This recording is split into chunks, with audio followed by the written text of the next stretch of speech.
ঘরের ব্যবহৃত আসবাবপত্রে সামান্য একটু লুকস চেঞ্জ করে যদি এটাকে একটা নতুনত্ব ভাব দেওয়া যায় তাহলে কেমন হয়। আসসালামু আলাইকুম সবাইকে, কেমন আছেন সবাই?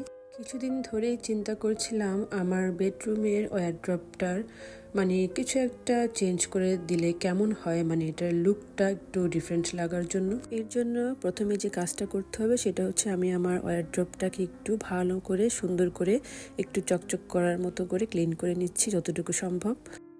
ক্লিন করার পরে লুকটা এমন হয়েছে। এবার এটার উপরে আমি একটু কিছু ডিজাইন করতে চাই।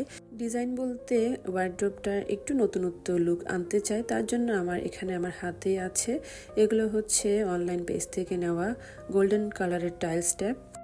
এই ট্যাপটাকে প্রথমে আমি উপর থেকে লাগিয়ে নিচের দিকে নিব এবং এই ট্যাপটা আমি এখানে ওয়ারড্রপের যে বর্ডার দেখা যাচ্ছে, ওয়ারড্রপের যে ডিজাইনটা রেক্টেঙ্গল সাইজের যে শেপের ডিজাইনগুলো দেওয়া আছে সেগুলোর মধ্যেই আমি এই গোল্ডেন কালারের টাইলস ট্যাপগুলোকে অ্যাপ্লাই করব। ধাপে ধাপে একটার পরে একটা একটা একটা লাগানো শেষ হলে বাকি ধাপগুলোতে যাব আস্তে আস্তে।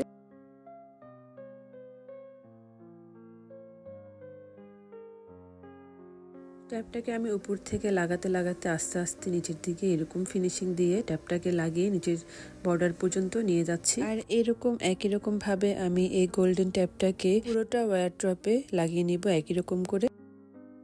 আর এই তো এটা হচ্ছে আমার ওয়ারড্রপের ফাইনাল লুক। যদিও এটা একটু সাদামাটা টাইপের হয়েছে, তারপরেও চেষ্টা করলাম যে একেবারে নর্মালের চাইতে যদি সামান্য একটু চেঞ্জিং আনা যায় তাহলে দেখতে হয়তো বা একটু ভালো লাগবে। কেমন হলো আসলে আমার এই সামান্য একটু প্রচেষ্টা অবশ্যই আপনারা কমেন্ট করে জানাবেন। আর সবাই ভালো থাকবেন। আল্লাহ হাফেজ।